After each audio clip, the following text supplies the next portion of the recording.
Hello अस्सलाम वालेकुम, कैसे हो भाई लोग। आज के नतून ভিডিও নিয়ে আপনাদের সামনে আমার পঞ্চগড়ের এলাকায় এটা ফরেস্ট আর কি, কাটাবাড়ি ফরেস্ট ঘুরতে আইছি। খুব সুন্দর মনোরম একটা পরিবেশ, প্রাকৃতিক দৃশ্য। ও মা, সেই লেভেলের ফিলিংস, কত সুন্দর রাস্তা। এই যে ইয়ামাহাং ধরে আইছি না, দেখা যান বড় ভাই, বড় ভাই এই যে এই পিপি হাতটা ওতি রে ও এরিয়াটা ঘুরাই দেখা সেই ফরেস্টের কাছতে নদী আছে একটা খুব সুন্দর, করতোয়া নদী। করতোয়া, তোমরা দেখো করতোয়া নদী, খুব সুন্দর এটা নদী। এই নদী বর্ডার এলাকা থেকে আছে, ইন্ডিয়া থেকে, এক কথা কলকাতা থেকে। এই নদীর নাম করতোয়া। এলাকাটা হচ্ছে মানিকপীরের ভিতর। মানিকপীর থেকে কয় কিলোমিটার হবে বাবলি এই জায়গাটা? 3 কিলোমিটার ভিতরত ফরেস্টটা। এটা ছোটবেলা অনেক আইছু না আর কি, এলা আর আসা হয় না, কারণ এলা ঢাকা শহরত কাজ কাম করে খাচি টাচি। ঢাকা শহর কামলা দেবে। হ্যাঁ, আজকে দেখা বা গ্রামত আইছু আর কি, ঈদের ছুটিতে দেখা সবাই। খুব সুন্দর একটা এলাকা। ঈদের 2-1 দিন মানুষ হয়, এলা আর নাই। ঠিক আছে, এলা কি দেখাবো এটি, কি কয়? খুব সুন্দর একটা ভিউ, ভালো লাগবে সবার। এলাকার সবটা যায় তো জানেন ফরেস্ট সম্পর্কে, এই তো জানেনি। জি, ওহ কি লাগেছে, মনে হচ্ছে প্রকৃতির উপর ভাসে আছি। প্রাকৃতিক আর প্রাকৃতিক গাছপালা। এই যে আমার বড় ভাই ঘুরতে গেছে পাহাড়ের উপরে। এই বড় ভাই, জুম দিলে আসিবা না মোর যে ক্যামেরা। সাজা,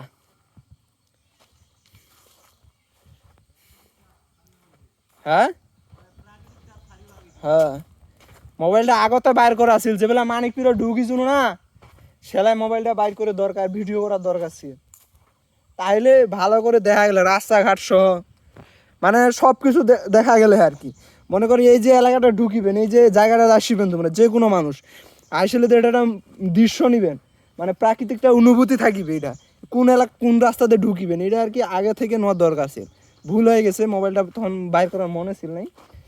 নতুন ব্লগার তো এই জানে, আর হয়ে যাবে আস্তে আস্তে, সমস্যা নাই। এলাকা থাকিলে এলাকার সব কিছু দেখা, প্রাকৃতিক দৃশ্য দেখা যাবে। এলাকাটা অনেক সুন্দর আর কি, নদী আছে কাছতে। হ্যাঁ, কাছতে নদী আছে। বর্ষাকাল হলে ভরাট হয় আর কি, যেহেতু বর্ষাকাল প্রায় পড়ে গেছে, কারণ নদীর পানি বেশি নাই, আরো হয় ভরাট হয় একবারে। এই যে যে জায়গাটা দাঁড়া আছে, এটা নদীর সাইডে, তো এটা তো পানি উঠে, খুব সুন্দর পানি উঠে এটা আর কি, ভালোই লাগে আর কি। মাছ ধরছে মানে রোদ কটা বাজে, 4টা বাজে মনে হয়, 5টা বাজে, 5:30, রোদ অনেক। এই যে মানুষ মাছ ধরছে, এই যে দেখো, এই যে নৌকা। নদীর মানুষ নাই বেশি একটা, কারণ এটা একটা মাছ ধরার স্থান এলাকা না হয়, এইখানে মানুষ বেশি একটা নাই আর কি। এই জায়গাটা আছে একটা মালিকানা, আগত নার্সারি ছিল, এলা পরিত্যক্ত আর কি, কাজ আসে না, কাজও আসে না, পরিত্যক্ত একটা।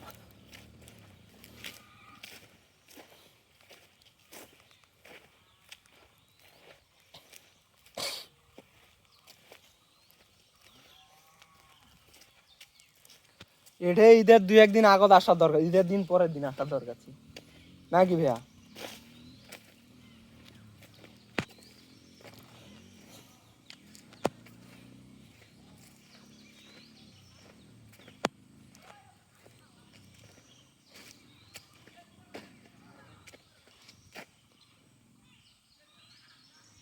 পিকনিকের একটা ভালো স্থান আর কি, প্রাকৃতিক পরিবেশ খুব সুন্দর, মনোরম রিজেন। ও সেই ভালো লাগছে সেই।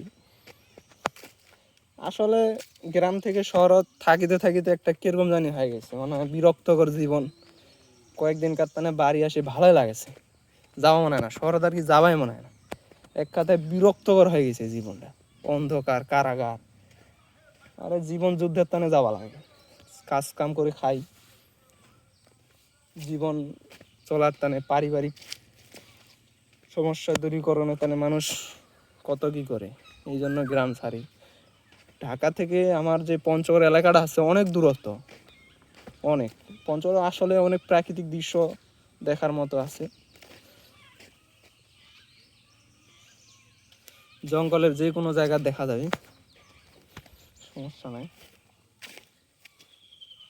খুব সুন্দর। আজকে এই পর্যন্ত থাক, পরে আরেকদিন আসে এটা ভিডিও করা যাবে। গুড বাই বন্ধুরা।